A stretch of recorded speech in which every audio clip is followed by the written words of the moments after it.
Welcome to the Rise Up For You podcast, where thought leaders, entrepreneurs, and executives from around the world share their practical tips, strategies, and stories to help you unleash your potential and achieve your goals. Your journey of growth to become your best starts now.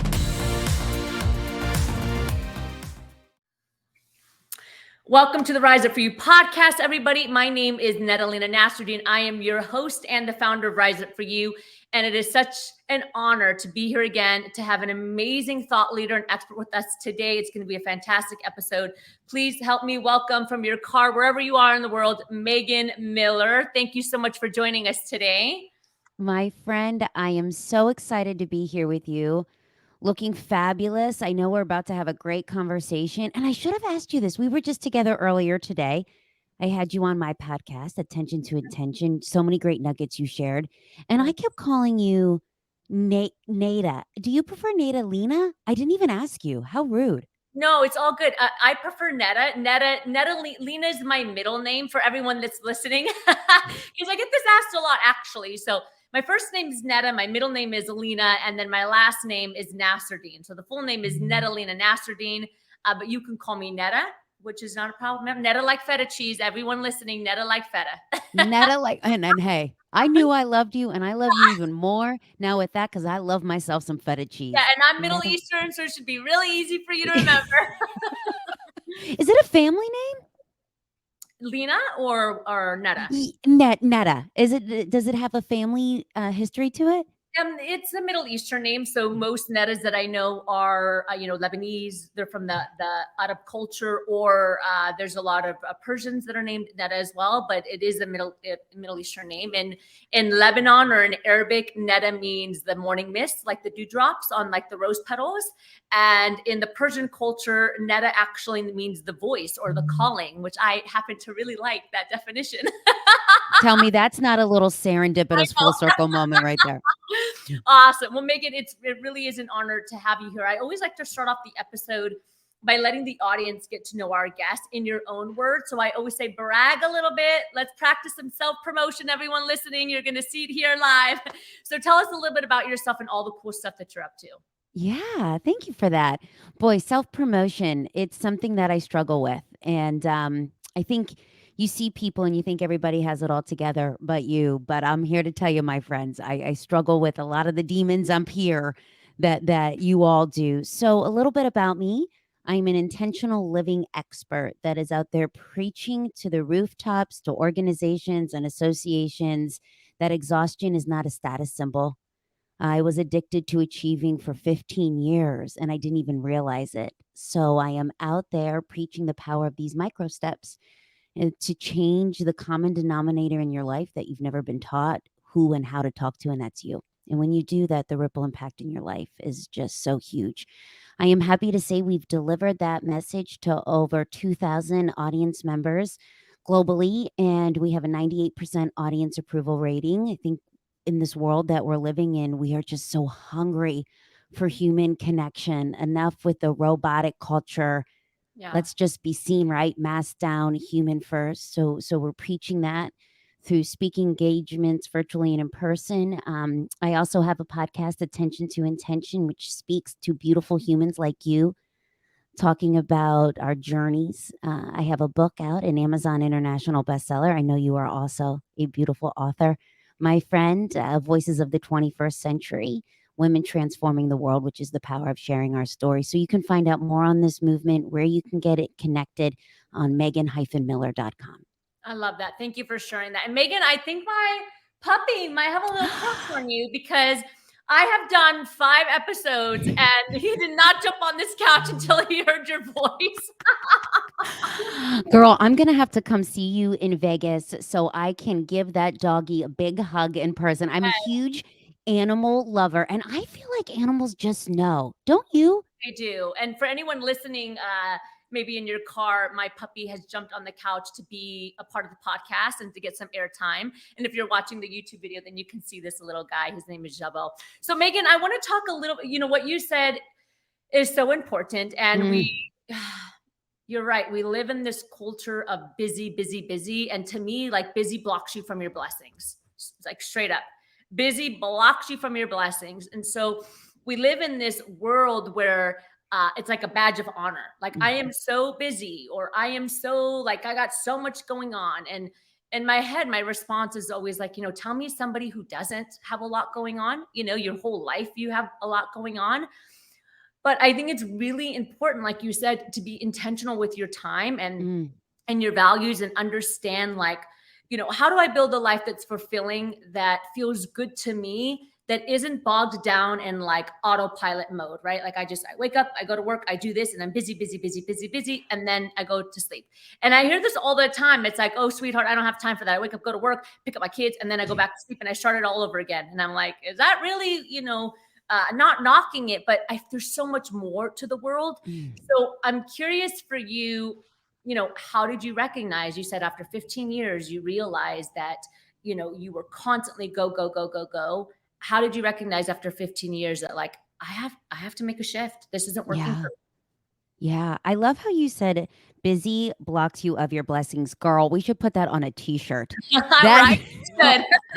You took me to church with that one, my friend. It's so true. Like, I created all of my own chaos, self-induced, which so many of us do, but we point the finger at everybody else because that's easy. That it's your job, it's the boss, it's your partner, it's the kids, it's life, but it's you, and that's the hardest conversation to have. So to answer your question on what spurred me to have this breakthrough, as you talked about earlier today with me sharing your journey of life bringing you to your knees, that you had no other option but to get into your calling and move into action. And same with me, my friend. So I had this 15-year journey of, you ever do this? I'll be happy when. That was my MO. I'll be happy when I get the next promotion, when I fit in this size jean, when I make this in the bank, when I can afford this nice handbag, when I can drive this nice car. And then you get it. And you're like, you know what? That didn't satiate the appetite. It must be something else. So you keep moving on this goalpost that never ends of what you're looking for because it's you versus you. So for me, it was this corner office job that, as a C student, speech impediment, chubby kid from Central PA, raised by a beautiful superhuman single mother, never thought that I would amount to much and believed it. So my job became this addiction because it was the first thing that ever made me feel worthy and good and validated. Yeah. And I was just on, Yeah. yeah, yeah, exactly. So hashtag surface level thinking, thought the promotion would make me happy to the corner office job. Got it. And then life, universe, divine, God, whatever word you want to use there, slapped me upside the head and was like, listen, girl, you are going down the wrong path. So I got this promotion that I thought would make me happy, running sales for $1 billion hospitality management company. That was my golden ticket, was going to fix everything. And a few Yeah. months later, I had a mental breakdown on the busiest highway in Philadelphia. Wow. And yeah, and my girlfriend just told me this. I've been telling this story for 7 years. This was 7 years ago. And my girlfriend just said to me several months ago, she was like, Meg, the irony of that whole story is your whole life was being busy. And isn't that something that you had this breakthrough on the busiest highway? And I think we all do that, right? We all create this busyness to numb ourselves so we don't have to feel. And in that moment, I realized, oh my God, I'm like popping Lexapro. I'm binge drinking, loveless relationship, $20,000 in debt. But yet I have the fancy office and everything looks good on social media. So in that moment, it began the long, hard journey. And it sounds easy, but man, it is tough and full of muck and myrrh to get to know the woman that I spent my whole life running from, me. Yeah. Yeah. I'm hearing you, I'm hearing you talk, and I can't help but think, for many of our listeners that are hearing this, that can resonate with the story, but how do you make that shift? And we talked about this earlier on your podcast as well, is, there's a lot of individuals that know it, like, internally, like, Mm, something's not working for me, like, it doesn't feel right, or I don't feel fulfilled, or I feel like stuck, and I want something more for myself. But, I got the cushy office, and I have a good paycheck, and I have medical benefits, and my family's great. So, all right, well, like we'll just keep doing it, right? And then, 5 years goes by and that feeling in you is still kind of there where you're like, oh, I just feel like there's more to me. And but everything's cool. And then another 5 years goes by, and before you know it, like your whole life has gone by where you've done okay, but you never really tapped into, your highest self or Mm, potential or being your best. And so I'm curious for you, we always talk about values here. yeah. So for you, was it a matter of not taking the time to sit down and really ask yourself, like, what do I want? And then honoring what you want, like living in an alignment? Or do you think it was more of a, or maybe it's neither, more of a, society says that these things make you successful. And so I guess I'm supposed to be successful. So I'm going to do these things so that I could be successful, right? Or like, what was it for you that, got you to where you were and then to make that shift? Yeah. And I love this question, my friend, because isn't that the hardest thing to spring into action? Because to your point, we all know what to do. And heck, one quick Google search and you can figure out what to do. It's not a Yeah. lack of information, it's a lack of action. That's Yeah. the hardest thing to do. So for me, a couple things. One, what I realized, and listen, it took me a long time to get here. I've been on this journey 7 years, and it's still a journey. No one ever has it figured out. It's continuous with the life lessons. But what I had realized, one of the things was that when you look at your life as a six drawer dresser, right? So you have your health, you have your finances, you have your relationships, you have your self worth, you have your spirituality, you have your career. When you look at those, how full is each of those drawers? And I think that's where, when we get agitated, when we get resentful, when we feel on edge, it's because we're focusing on the one drawer that's giving us the most validation. And so for me, that was my job. And so all these other drawers of my life were so empty. And I was expecting the job to fill all of these drawers. And no job can do that. You can have the best job in the world. But if you're expecting your job to fill all these other drawers of your life, you are mistaken, my friend, because it cannot. So it was these small little micro steps. I'm a huge believer in steps, making one small commitment of one thing in one drawer of my life. So if I felt like my relationships were lacking, which, by the way, the happiest people in the world, I love how you were talking about this earlier on how you've traveled to all of these other countries to find out what the happiest people in the world have. It's connection and relationships. And that's the first thing that goes when you're busy. And so for me, that drawer was sending texts to a girlfriend who was going through something, or scheduling time to make the phone call on the way to the grocery store, or doing the Sunday brunch with the friend, whatever that looks like. But making one small commitment in one drawer of my life and keeping it. And I will tell you, it sounds hokey, it sounds stupid, it sounds too simple, but it works.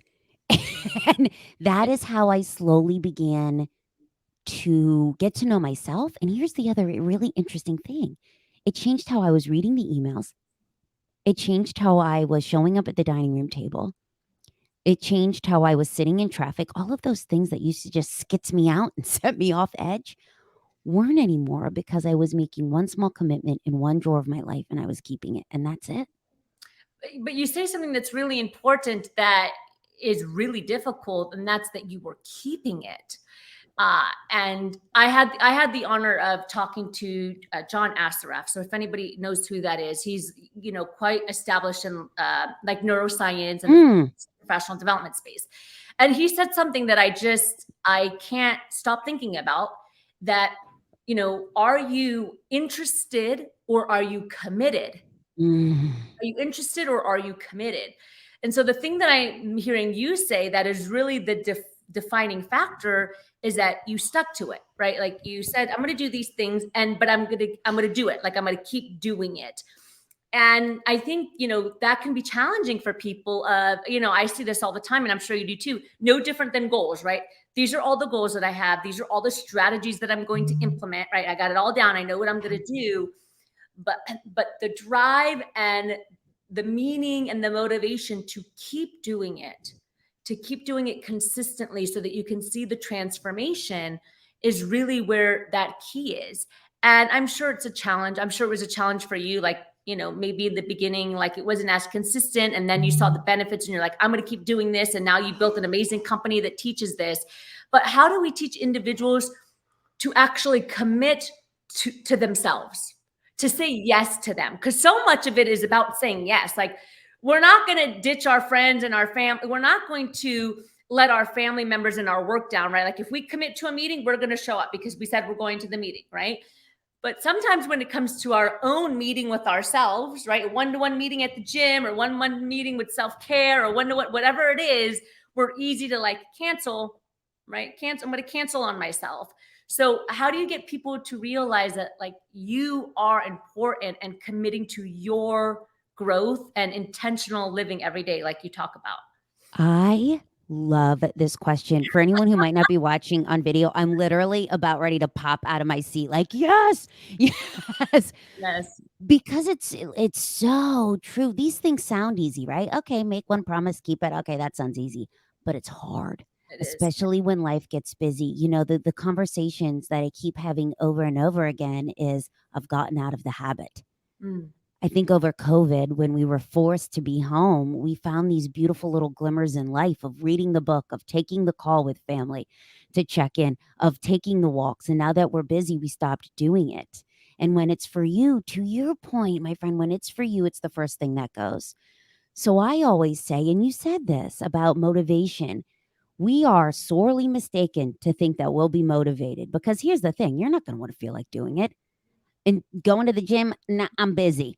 Or when someone else has a request of your time. So for me, I would block things in my calendar, so simple, of like going to get my annual doctor appointment, going to the DMV to get my license renewed. Nothing sexy, nothing cool. But what would happen is I would cancel it because someone else needed something from me. And that's how resentment builds, and that's how anger builds. 100%, yeah. So how you start it is, it's not about the time. It's just about keeping that. So what that looks like is, let's say it was a beautiful day, the Northeast, the spring is here, the sun is shining, the birds are chirping, and you woke up and you thought to yourself, you know what? Today, I'm going to take the dog for an extra walk around the block at noon. And then at noon, all your calls ran over, because that's life. So now it's 12:40 and you only have 20 minutes before your next call. Instead of saying screw it, you keep it and you do it, even if it only is for 20 minutes, for 10 minutes. It's not Yeah. about the time. It's just about keeping it. And the only way you can do that, you're not going to feel motivated. It's springing into action and just do it. Like Nike said, just do it. Do it. 100%. I love that. Megan, this has been such a great conversation, a very needed conversation. I'd love to jump into the power section of our interview and Yeah. ask some rapid fire questions. And the first one is, and I'm excited to hear your answer actually. If today were your last day, on earth in the world, what is one golden nugget that you would want to leave with the world? Oh. And can I just tell you how much I love that face when you just said rapid fire, girl? You gave me a little sass and I loved it. One, I was like, oh, you're my girl. What I would tell, trust yourself. Trust yourself. I look back at my own journey. It gives me goosebumps talking about it. I look back on my own journey and I knew what to do for a hell of a long time, but I talked myself out of it. That's important. Trust yourself. I love that. Second question for you is, we're very big on values here at Rise Up For You. We talk about them a lot. So what's one value for you that's an absolute non-negotiable? Speaking what I think. For a long time, I would hold myself back from saying the thing. And it can be something as stupid as, actually, you know what? I'm actually thinking we should go this direction. Or if my husband would ask me what I wanted for dinner, I don't care, whatever you want. Or I don't care what song you put on, whatever you want. Yeah. I never had an opinion because I was so focused on getting you to like me, that to me now a value is, if I think something, to say it. And it can be something as simple as, if I want Italian food versus Mexican food, saying it. Right? But it's just it's amazing how those little things of speaking your thoughts build up. Again, back to the micro steps, these small little things begin to build up. So it's, when I think it, am I saying it? 100%. I have one more question for you, but before I ask it, tell us how the audience can learn more about you, your website, any, free things or anything that you have, so that they can connect with you. Oh, thank you for that. please go to Megan, Megan hyphen Miller, Miller.com. I would love for you. That's where you can find everything about the site. You can buy the book. You can follow our social feeds. You can get on our Microstep Monday communication where we drop one intentional little nugget in your inbox every Monday. Can't think of a better way to start the week. But what I would love for you to do on that site is we have 4 questions. I think your life, I know it, is a accumulation of the questions that you ask yourself. And my life began to change when I asked myself these 4 questions that are on the site. I've been doing it for 7 years, and it's a game changer. So I would ask you to please download those 7 questions on the site. It's the Microstep Journal, and keep them handy. It'll be a game changer in the conversations you have with yourself. Thank you. And we'll put that in the show notes as well. Megan, final question for you is, as you know, we are Rise Up for You. Tell us what comes to mind for you, your initial feeling or thought when you hear that phrase, rise up for you. I have to go back to when I first met you, which was at this Women Empowerment Leadership Summit that you were hosting virtually. And everything I got out of that first engagement, because obviously Rise Up for You, I think of you. And I think of the strength and the vulnerability and the connection that happens from your tribe. And it makes me think of you are who you surround yourself with. And it makes me think about the courage to put out the ask and leverage your tribe. And you're not doing the journey alone. Someone has been where you've been. If you have enough courage to ask, someone can teach you in 15 minutes what it took them 15 years to learn. It makes me think so much about this community that you are beautifully and authentically continuing to build out, that is full of innovation and thought stories and your own journey to help people navigate their own.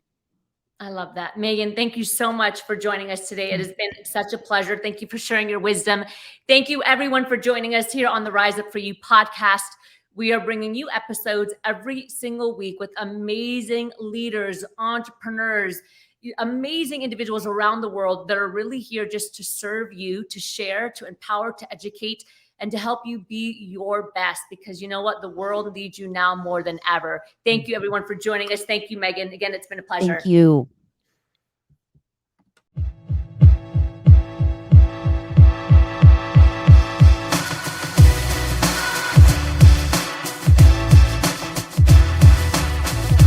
My name is Natalie